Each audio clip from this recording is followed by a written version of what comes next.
Hey guys, how's it going? I have one plan for the day today. My one plan is to take care of a side bed over in the side yard. It desperately, I need to pull weeds in it. I need to get mulch in it. I just want to get it tidied up. We walk through this walkway right here every single day.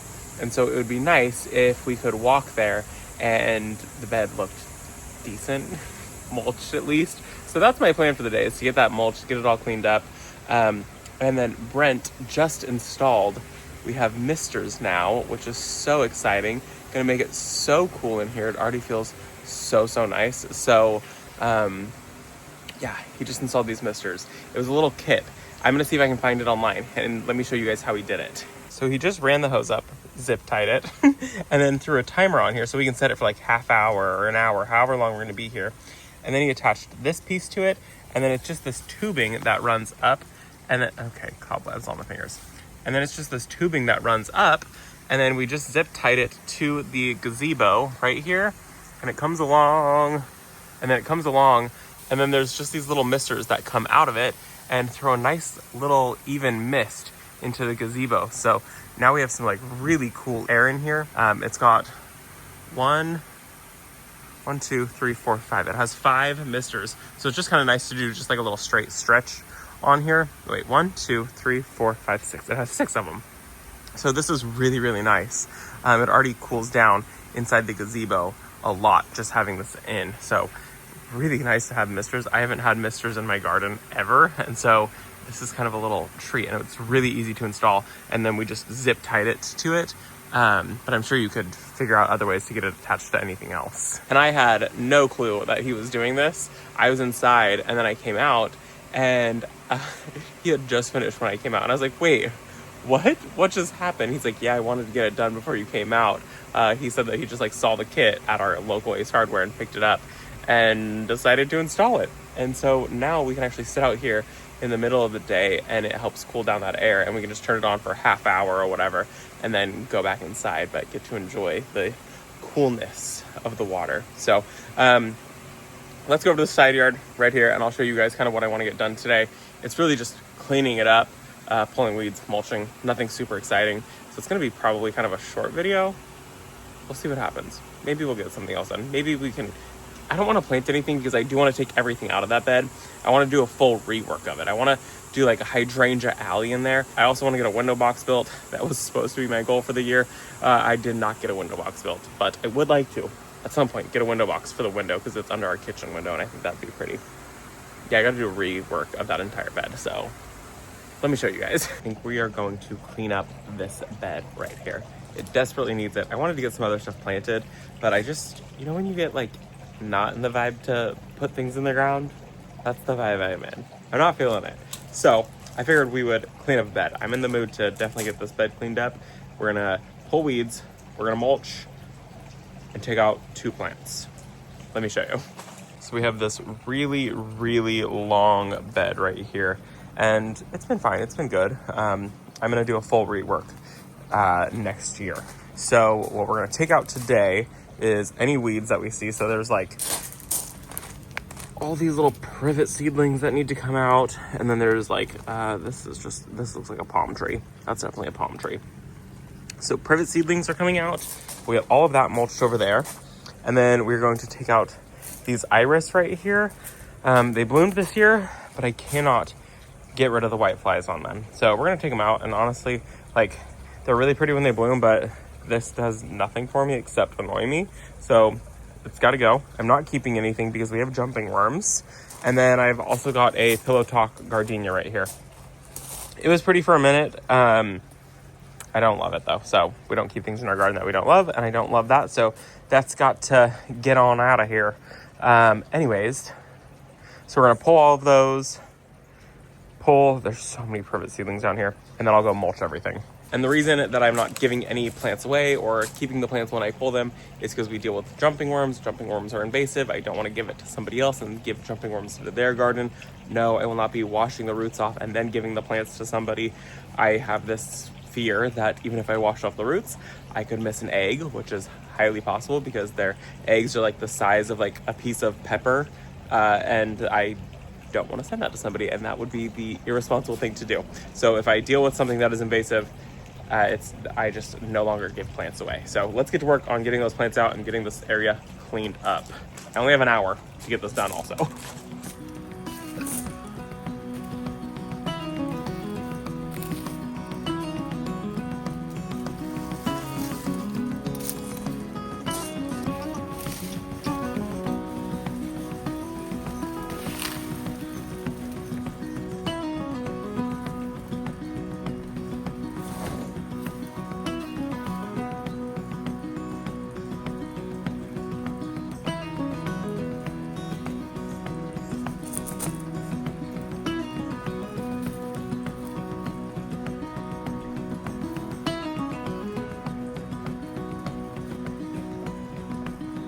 So I know there's jumping worms in this bed, and I know they're close to this because see this soil?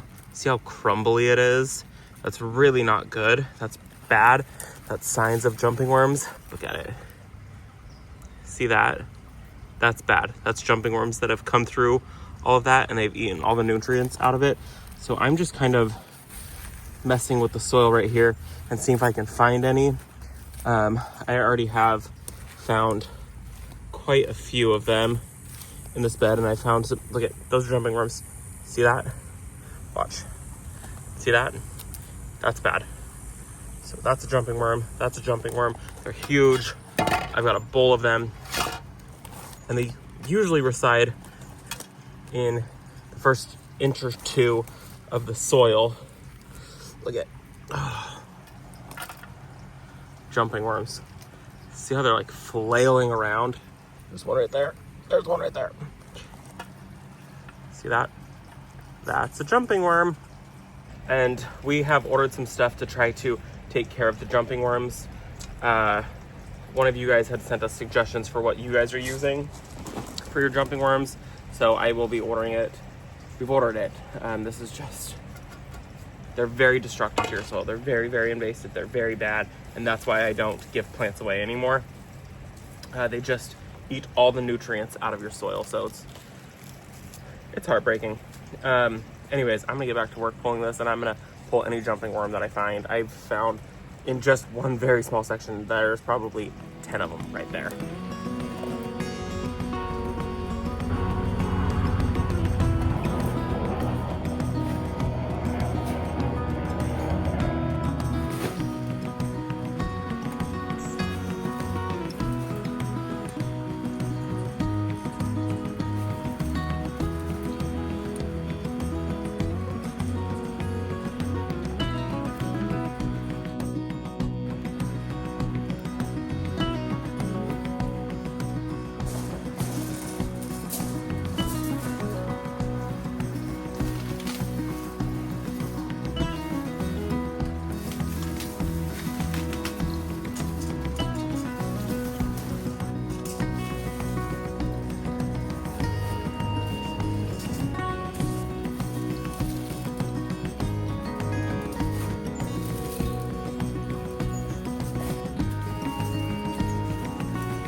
This is where today's video is going to end. I feel like I'm starting to go mad. I had a little moment of hysteria. Started to lose my cool. I don't lose my cool in the garden. Started to lose my cool, lost my mind, had a full breakdown for a minute there, and decided, okay, we're ordering this. We've already ordered the stuff. It's coming. It's coming to take care of the jumping worms. The unfortunate thing is that the stuff that I ordered kills all worms. It's going to kill everything in the soil. I mean, I'm not an expert on it, so don't quote me on any of this. I know it's going to kill the earthworms. The jumping worms usually reside within the first couple inches because they really go through organic matter so fast. Earthworms are usually quite a bit lower. But you have to soak the ground with this stuff. I will put it in the description down below. Don't ask me the name of it. I don't know it. I started to lose my mind. I was just trying to pull the weeds. All I wanted to do was pull the weeds and pull out those plants. I had white flies going up my nose, into my eyeballs. I was starting to lose it every time I pulled one single weed, and there's flies attacking me. Every time I started to pull one single weed, a jumping worm would come to the surface. So then I would dig down a little bit and there would be 5 or 6 jumping worms. I probably have 75 jumping worms in that bowl.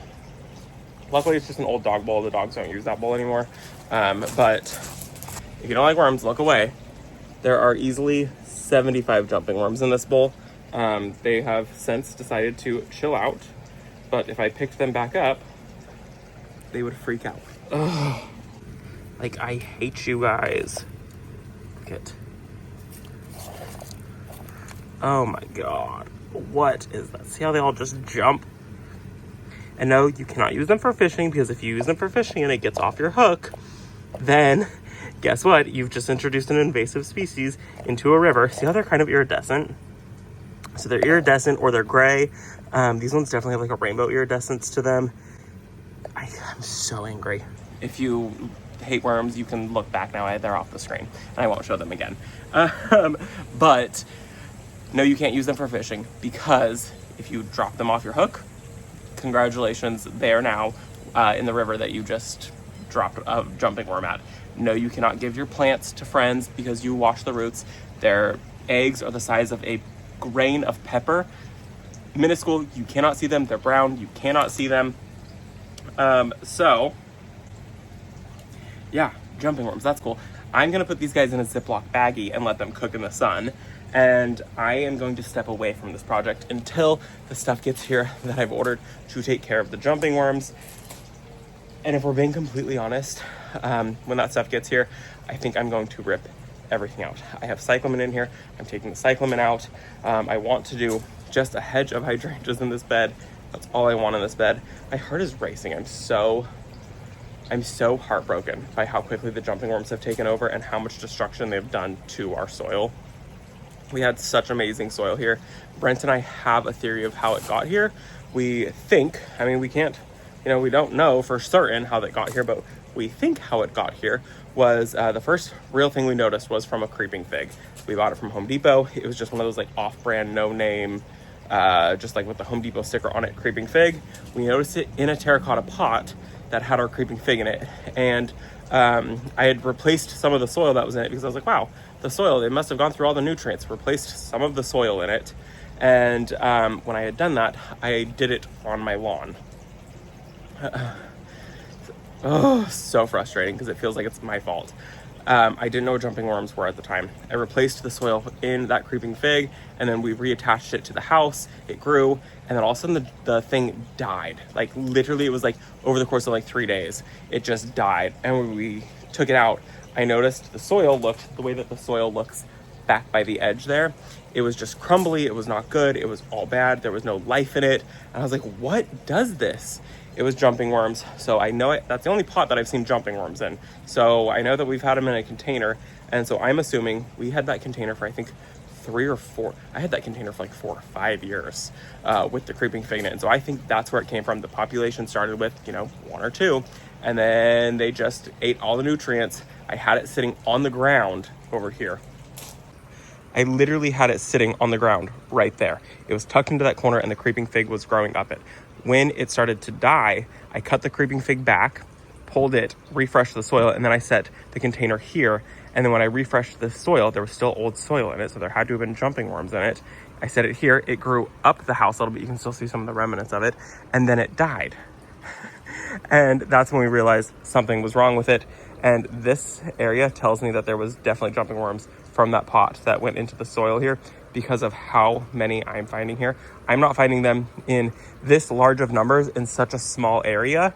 Like this one area, there was probably 15 easily, just as one. There was probably 25 right here in this area. And then there was probably another 25, 30 of them over here. And then I just grabbed a few of them as I went through this area. So that's telling me jumping worms came from that creeping fig because they're in abundance in this area. And the first place I ever really noticed them that you guys have pointed out was in this bed. And that was, I believe, a year ago. So that tells me that they made it here to this side of the property. And then bam, we had jumping worms. I repotted the creeping fig out here.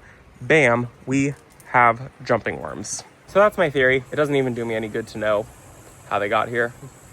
We've got them. We've got jumping worms. They're very destructive. I have white flies. They're really annoying when they fly up your nose and into your eyeballs. Makes you lose your mind a little bit. Yeah. So I hope that you guys enjoyed this video. I'm going to go inside.